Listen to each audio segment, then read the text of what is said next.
दोस्तों, अगर आप प्राइवेट लिमिटेड ओपीसी या एलएलपी 2026 में बनाने जा रहे हैं तो आज की वीडियो बड़ी इंपॉर्टेंट है, क्योंकि एमसीए ने रिजेक्शन बहुत बढ़ा दी है आपकी नेम अप्रूवल की, कंपनी इनकॉर्पोरेशन की या एलएलपी की ड्यू टू डॉक्यूमेंट्स। 2026 के अंदर काफी सारे चेंजेस आए हैं कंपनी इनकॉर्पोरेशन या एलएलपी को लेके। तो आज की वीडियो उसी के ऊपर है, इंडिया के इकलौते प्रैक्टिकल चैनल एक्सपर्ट सी सचिन पर। और दोस्तों, इस वीडियो की इंपॉर्टेंस आप इसी बात से समझ जाइए मैं बना क्यों रहा हूं। एक केस आया, 50 लाख रुपए का उसका टेंडर था और उसकी कंपनी 2 बार रिजेक्ट हो गई एमसीए से ड्यू टू डायरेक्टर्स डॉक्यूमेंट्स। बहुत परेशान हुआ, हमारे पास आए, हमने उनकी कंपनी तो 1 हफ्ते बना दी, लेकिन वो टेंडर उसका निकल चुका था। तो आप इसकी इंपॉर्टेंस समझ जाइए कि जितनी जल्दी कंपनी बनेगी उतनी जल्दी बिजनेस होगा और आप कोई भी अपॉर्चुनिटी छोड़ेंगे नहीं। चलिए स्टार्ट करता हूं, क्या क्या डॉक्यूमेंट चाहिए 2026 के अंदर कंपनी बनाने में। अलग अलग बना रहा हूं, आज सिर्फ प्राइवेट लिमिटेड के लिए है या एलएलपी के लिए या ओपीसी के लिए है। सेम डॉक्यूमेंट्स हैं, फिर भी सेपरेट सेपरेट बनाऊंगा।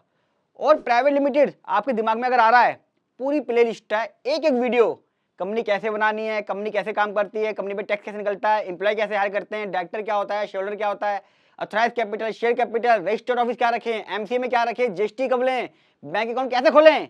आपके दिमाग में जो भी आएगा आपको मेरे चैनल पे वो वीडियो मिल जाएगी, प्लेलिस्ट लिंक है।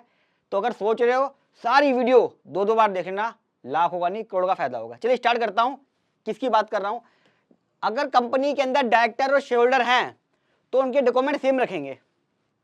ये इसलिए बता रहा हूं कि हो सकता है आप एक कंपनी बनाने वाले हो जिसमें 2 डायरेक्टर रख रहे हो अलग से और 2 शेयर होल्डर अलग से हो, तो दोनों चारों के डॉक्यूमेंट सेम लगेंगे जो मैं बताने जा रहा हूं। स्टार्टिंग करनी है आपने, जैसे ही आपके दिमाग में आए कि मुझे कंपनी बनानी है, आपने एक फोल्डर बनाना है। उस फोल्डर के अंदर क्या क्या सेव करना है, सारे डायरेक्टर्स के, शेयर होल्डर्स के पैन और आधार चेक कर लें कि नाम और डेट ऑफ बर्थ बिल्कुल सेम हो। इसलिए कह रहा हूं कि कई बार हिंदुओं के तो सेम होते हैं, जो मुस्लिम कैटेगरी है या फिर क्रिश्चियन है उनके सरनेम वगैरह में काफी फर्क आ जाता है। तो ये जरूर इंश्योर कर लें कि आपका सब कुछ सेम हो, रिजेक्शन ना आए। वोटर आईडी या पासपोर्ट कोई भी एक, या डीएल ड्राइविंग लाइसेंस, इसमें से कोई भी एक डॉक्यूमेंट होना चाहिए जिसके अंदर आपका नाम और एड्रेस बिल्कुल सेम होना चाहिए, जो आधार कार्ड में है, और नाम पैन कार्ड में, डेट ऑफ बर्थ भी। डॉक्यूमेंट्स के अंदर एक एक अक्षर हम वेरीफाई करते हैं जब हमारे पास आता है तो, और ये हम चेक करते हैं नेम से पहले ही कि भैया नाम से अप्लाई करने से पहले हम चेक कर लें कि मेरे पास पेपर पूरे है या नहीं, ताकि नाम अप्रूवल के बाद मुझे कंपनी बनाने में कोई दिक्कत ना आए। बैंक स्टेटमेंट्स पहला डॉक्यूमेंट्स हो गया। दूसरा हो गया, मतलब इसमें 2 हो गए, इसमें भी 3-4 हो गए, लेकिन एक चाहिए इसमें, बैंक स्टेटमेंट्स। बैंक स्टेटमेंट होना जरूरी है। एमसीए कहता है कि आपके पास बैंक है या नहीं। क्यों देखता है ये चीज, क्यों अटैच करनी पड़ती है, क्योंकि जब आप कंपनी खोलोगे तो शेयर कैपिटल बैंक में जमा करनी पड़ती है। तो आपको बैंक स्टेटमेंट मान के चलता है वो कि आपका बैंक खुला है नहीं खुला है। आप फुकरे तो नहीं कोई कंपनी खोलने वाले हो। एमसीए सोचता है पैसे वाला आदमी आ रहा नहीं आ रहा मेरे पास, तो बैंक स्टेटमेंट चेक करता है वो। इसके अंदर चेक करना पड़ता है नाम सेम है कि नहीं, जो इन दोनों में है।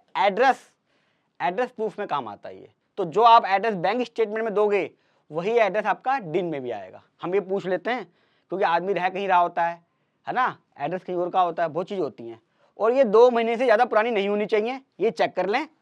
और ये सेविंग अकाउंट होना चाहिए और अकाउंट एक्टिव होना चाहिए। तो क्या करें, आपका कोई अकाउंट है उसे आप पहले एक्टिव कराएं, उसके अंदर 100-200 रुपये जमा करा दें ताकि लेटेस्ट ट्रांजेक्शन दिख जाए और आपकी रिजेक्शन ना आए। वहाँ इस चीज़ की रिजेक्शन आई थी जो बता रहा हूँ मैं, बनाने वाले नहीं बताया, नहीं ना बनाने वाले को पता ना बनने वाले को पता, रिजेक्शन आ गई। ये ध्यान रखना, बड़ा इंपॉर्टेंट है। इलेक्ट्रिसिटी बिल भी लगता है दोस्तों। आप ये एडिशनल डॉक्यूमेंट बता रहा हूँ मैं, सारे डॉक्यूमेंट्स हो सकता है आपके पास आधे हो आधे ना हो, वो डिस्कशन के बाद डिसाइड होता है कि भैया ये चल जाएगा वो चल जाएगा। इलेक्ट्रिसिटी बिल में भी नाम और एड्रेस होना चाहिए। चेकलिस्ट जो पूरी है डिस्क्रिप्शन बॉक्स में लगा भी दी मैंने वर्ड फाइल में, आप उसे कॉपी करके एक एक चीज लिख सकते हो। यस यस यस यस, काम हो जाएगा आपका। इलेक्ट्रिसिटी बिल, कई बार मेरे नाम पर मकान है तो मैं अपना इलेक्ट्रिसिटी बिल भी दे सकता हूँ, वो भी एड्रेस प्रूफ में यूज हो जाता है। ये तो हो गए डॉक्यूमेंट डायरेक्टर के जो बता रहा हूँ अभी। लास्ट उसमें क्या आ रहा, 5वां, ईमेल आईडी चाहिए होती है। जितने भी डायरेक्टर्स होंगे, शेयर होल्डर्स होंगे, एक्टिव ईमेल आईडी होनी चाहिए और फोन नंबर होना चाहिए। उसी पे केवाईसी का ओटीपी आता है दोस्तों। जितने भी डायरेक्टर्स होंगे, शेयर होल्डर होंगे, सब पर ओटीपी आएगा। वेरीफाई किया जाता है कि हाँ पैन नंबर, आधार और जो नंबर हम डाल रहे हैं वो एक्टिव है या नहीं। एमसी चाहता है कि एक रिकॉर्ड रहे उसके पास कल को कोई वेरिफिकेशन है कुछ भी हो तो हमारे पास ये KYC होना चाहिए। अच्छा, आधार OTP नहीं है ये, ध्यान रखना। डिजिटल सिग्नेचर बनते भी इसी कागज से हैं, नेम भी इसी से अप्रूवल होगा और कंपनी भी इसी से बनेगी और आपका बैंक अकाउंट भी इसी से खुलेगा, पेपरों से जो बता रहा हूँ। तो कितने इंपॉर्टेंट पेपर हो गए वाले। अच्छा, ये सारे पेपर जो मैं बता रहा हूँ बहुत साफ सुथरे होने चाहिए, सेल्फ सर्टिफाइड होने चाहिए, यानी कि हर एक डायरेक्टर अपने अपने साइन करेगा पैन कार्ड पे। यानी कि सचिन अगर है डायरेक्टर या शेयर होल्डर तो सचिन अपने सारे पेपरों पे साइन करेगा, सर्टिफाइड ट्रू कॉपी करेगा और बहुत ही क्लियर स्कैन होने चाहिए PDF में। कई बार पेपर ब्लर हो जाते हैं, ब्लर नहीं, किसी तरह का कोई कंप्रोमाइज नहीं। कंपनी बनाते वक्त 50 लाख का टेंडर चला गया, फटका लग गया स्टार्टिंग में ही, उसकी हिम्मत टूट गई। तो ये हो गई मेरी डायरेक्टर्स की लिस्ट। ये आपका एक फोल्डर बन गया डायरेक्टर्स पेपर। डायरेक्टर्स के अंदर अलग अलग नाम के पेपर बन गए, फोल्डर बन गया आपका। सोचिए आप किसी से कंपनी बनवा रहे हो और आपने उसको ये फोल्डर भेज दिया, क्या कहेगा, यार कितना बड़ी आदमी है, तो इसे इतना कुछ पता था जो मुझे भी नहीं पता था, मैं कंपनी बनाता हूँ। तो क्या होगा, आपका इंप्रेशन अच्छा जाएगा, आपकी गुडविल अच्छी होगी और आगे प्रोफेशनल आपका ध्यान रखेगा कि यार आपको नॉलेज है इस चीज़ की कि क्या क्या कागज लगते हैं। और आप क्या करोगे, फीस में भी बार्गेनिंग कर सकते हो कि यार देख मैं सारे कागज को बना के दिए, तेरा टाइम कम लग रहा है, वैसे मत करना बार्गेनिंग, मैं बड़ी मेहनत करता हूँ चीज़ों में। चलो अगला छठा पॉइंट डायरेक्टर्स का ही। डायरेक्टर्स की एजुकेशन क्या है और ऑक्यूपेशन क्या है। यानी कि एजुकेशन पूछता है वो BCom 10th पास, मास्टर डिग्री, क्या है, पढ़े लिखे हो कि नहीं हो, कम चला रहे हो। ऑक्यूपेशन यानी कि आज के डेट में आप सर्विस कर रहे हो या बिजनेसमैन हो। हालांकि ये सिर्फ लिखना पड़ता है और प्लेस ऑफ बर्थ आप कहाँ पैदा हुए हो, बिहार, UP, स्टेट पूछता है वो, सिर्फ और सिर्फ लिखना पड़ता है फॉर्म में, इसके कोई डॉक्यूमेंट अटैच नहीं होते इन दोनों के। इसका पर्पस समझाता हूँ मैं। एजुकेशन के लिए मिनिमम क्वालिफिकेशन भी होती है, इसकी वीडियो मैंने अलग बनाई है कि कौन कौन डायरेक्टर बन सकता है, वो जरूर देखना। अपलोड करी हुई एक और, लेकिन एक और अपडेट करूंगा मैं। ऑक्यूपेशन में जाना चाहता है वो, कोई आप गवर्नमेंट एम्प्लॉय तो नहीं हो। अगर आप सर्विस कर रहे हो तो प्राइवेट लिमिटेड कंपनी में कहीं जॉब कर रहे हो तो आपके कॉन्फ्लिक्ट ऑफ इंटरेस्ट तो नहीं है। कई सारी चीज़ें होती हैं जो हम डिस्कस करते हैं। प्लेस ऑफ बर्थ को पूछता है वो जानना चाहता है आप इंडियन सिटीजन हो कि नहीं हो, आप यहीं पैदा हुए हो नहीं हो इंडिया में, ये जानना चाहता है। क्योंकि जो फॉरेन डायरेक्टर है या शेयर होल्डर है उसका प्रोसीजर अलग है, वो वीडियो अलग बनाऊंगा मैं। फिर आपको एक पेज पे, ये सब आप पेज पे लिख के दे दीजिए, मैंने जो चेकलिस्ट डाली है ना उसमें आप लिख के दे दीजिएगा। फिर डिसाइड करो आप शेयर होल्डिंग रेशियो क्या रहेगी आपकी। यानी कि जब आप कंपनी खोलते हो तो कंपनी में बात करते हैं कंपनी में 1 लाख से खोलूंगा, ऐसे बात करते हैं ना हम, या मैं कंपनी 50,000 से खोलूंगा, या मैं कंपनी 10,000 से खोलूंगा। शेयर होल्डिंग का मतलब होता है जब दो डायरेक्टर्स या शेयर होल्डर कंपनी खोलते हैं तो कितना कितना पैसा लगाएंगे, उनकी रेशियो क्या रहेगी। मैं कहता हूँ कोई बंदा एक है कंपनी खोलना चाह रहा है 1 लाख से, उसकी हस्बैंड और वाइफ, तो हस्बैंड कहता है मेरी रखो 99, वाइफ की रखो 1% रेशो। इसका मतलब हो गया हस्बैंड डालेगा 99,000 कंपनी के बैंक अकाउंट में और 1,000 रुपये डालेंगी उसकी वाइफ कंपनी के बैंक अकाउंट में। तो रेशियो क्या हो गई, प्रॉफिट रेशियो, शेयरिंग रेशियो। आप इसे शेयर होल्डिंग की बजाय प्रॉफिट रेशियो या लॉस रेशियो भी कह सकते हो। 99:1 MCA के हिसाब से तो ये मालिक है जी।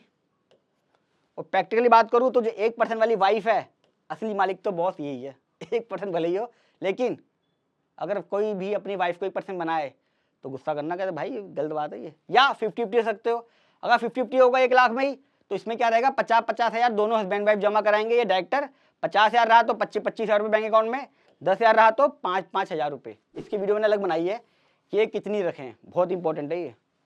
नेम ऑफ द कंपनी, फिर मैं आता हूँ नेम ऑफ कंपनी में। ये मैं पूरा फोन पे डिस्कशन करता हूँ सारी चीज़ें, हम कुछ चार्टशीट भेज नहीं देते कि ले भाई ले पकड़।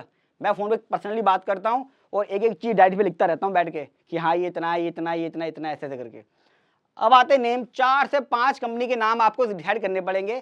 साथ में ये ध्यान रखना है कि वो कोई ट्रेडमार्क में ना हो, कॉपीराइट ना हो उस पर, ईजी हो बोलने में और शॉर्ट हो। नाम को लेकर लोग बहुत कंफ्यूज रहते हैं दोस्तों, कोई फर्क नहीं पड़ता नाम से।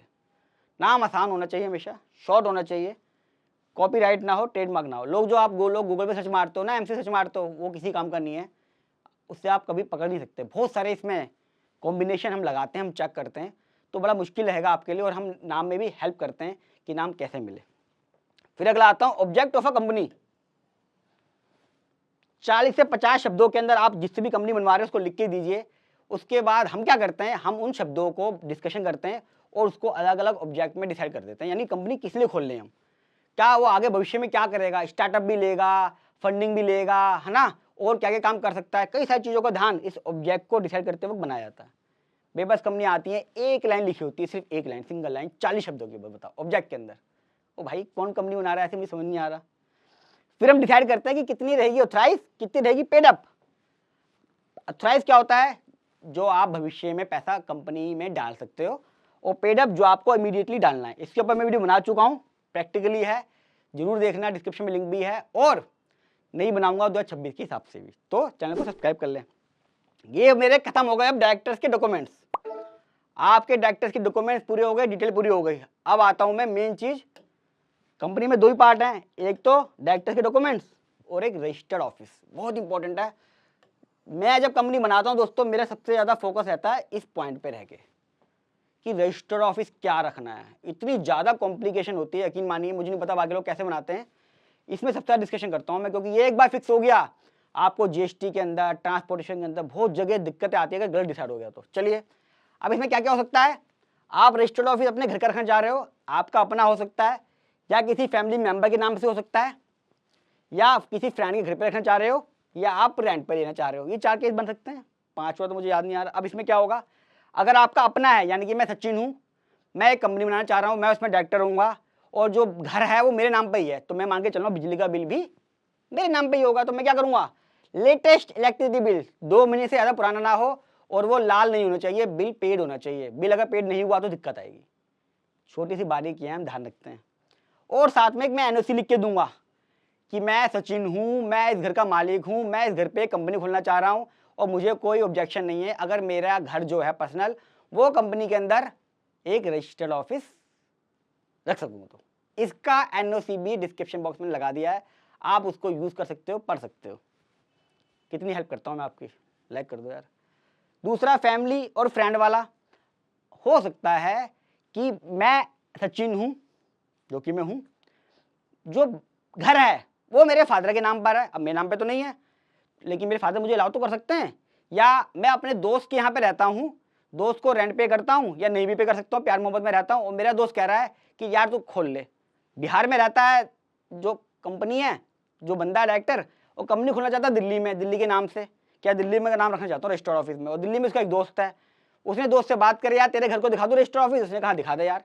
अब ऐसे में क्या होगा, रेंट तो पे कर नहीं रहा, मेरा अपना नहीं है, तो मुझे क्या करूँगा, मैं फिर भी वहाँ का लूँगा इलेक्ट्रिसिटी बिल, जिसके भी नाम पर होगा, उसके बाप के नाम पे, फादर के दादा के नाम पे, मम्मी के नाम पे, जिसके नाम पे भी होगा, और एक एनओसी ले लूँगा, उसमें लिखा जाएगा कि भैया मैं आकाश हूँ, सचिन मेरा दोस्त है, मैं इसको बिना किसी रेंट के दे रहा हूँ। हालांकि इस केस में हम क्या करते हैं, जनरली आरओसी में दिक्कत नहीं आती है, पर जीएसटी में दिक्कत आती है, हम ये भी ध्यान रखते हैं। जीएसटी वाला नहीं मानता, जीएसटी के लिए रेंट एग्रीमेंट बनता है, तो आप कोशिश करें ऐसे केस में 1000 रुपये का रेंट एग्रीमेंट बनवा लें, ताकि आपका एमसीए में भी और जीएसटी में दोनों में दिक्कत कोई ना है। जब हम कंपनी बनाते हैं, हम पूरा एंड तक 1 साल तक का दिमाग में लेके चलते हैं कि दिक्कत ना है। रेंट के केस में एक तो रेंट एग्रीमेंट लगेगा दोस्तों, रेंट एग्रीमेंट को ध्यान रखना, रेंट एग्रीमेंट बनवाते वक्त ध्यान रखना कि जो इलेक्ट्रिसिटी बिल में लिखा हुआ है वही लैंडलॉर्ड रेंट एग्रीमेंट बनाए, वही एड्रेस उस पर आए, चाहे गलत लिखा है सही लिखा है कोई फर्क नहीं पड़ेगा, लेकिन आपको ये डॉक्यूमेंट से मैच करना पड़ेगा। और साथ में लैंडलॉर्ड का एक एनओसी ले लें। 3 चीजें। मैं रेंट एग्रीमेंट बनाने देता नहीं क्लाइंटों को, मैं कहता हूँ भाई पहले मुझे जहाँ पे ले रहा है मुझे उसका बिजली का बिल दिखा। होता क्या है, बिजली का बिल नाम है दादा के, रेंट एग्रीमेंट बन रहा है बेटे के नाम पर, और एनओसी दे रहा कोई और, सारा बेड़ा अगर कंपनी का और जीएसटी का। शुरुआत में बात हो जाए ना, बहुत आसानी रहती है। ये मैंने लिख ही दिया है कि नेम एड्रेस सेम होना चाहिए सब जगह पे, ये जो मैं बता रहा हूँ मैं, चेक कर लीजिएगा। ROC versus GST address, ROC में तो कोई दिक्कत नहीं आती, लेकिन जब हम कंपनी बनाते हैं या आप कंपनी बनवा रहे हो, आप जिससे भी डिस्कस करो, ये जो डिस्कस करो, भैया मेरा आरओसी का एड्रेस ये रहेगा और मेरा जीएसटी का एड्रेस ये रहेगा, ताकि आपको भविष्य में कोई दिक्कत ना आए। कई बार तो सेम होता है, आरओसी का एमसीए पे जो रजिस्टर कर रहे हो आप, एमसीए का रजिस्टर ऑफिस, कॉर्पोरेट ऑफिस, और साथ में आपका रजिस्टर ऑफिस, कई बार अलग अलग भी होता है, कई बार स्टेट भी अलग अलग होते हैं। ये भी एक डिस्कशन का मुद्दा है, इसके ऊपर भी मैं एक अलग से वीडियो बना चुका हूँ। 2026 के जो लेटेस्ट चेंजेस हुए हैं और बनाऊंगा मैं। दोस्तों डॉक्यूमेंट्स क्या क्या चाहिए, पूरी चेकलिस्ट मैंने आपको समझा भी दी है, डिस्क्रिप्शन में लिंक भी लगा दिया है। अब इसके बाद नेक्स्ट स्टेप आता है मेरा कि कंपनी का नाम कैसे चेक करते हैं, अप्लाई कैसे करते हैं, और फिर कंपनी बनाते कैसे हैं, वो पार्ट 2 भी बहुत जल्दी अपलोड करने वाला हूँ। तो ये वीडियो कैसे लगी कमेंट में जरूर बताइएगा। फर्स्ट टाइम आ रहे हैं सब्सक्राइब कर लें, सारा स्टार्टअप का सोल्यूशन आपको मेरे चैनल में मिल जाएगा। अच्छी लगी तो लाइक कीजिएगा, और जितना ज़्यादा हो सके व्हाट्सअप, फेसबुक, सब जगह इसको शेयर कीजिएगा। बड़ी इंपॉर्टेंट वीडियो है, बड़ी मेहनत लगाता हूं मैं आप लोगों के लिए। मिलूंगा अगली वीडियो में। Corporate, private limited, LLP, OPC सारी समस्याओं का हल एक ही चैनल पर। जब तक के लिए नमस्कार।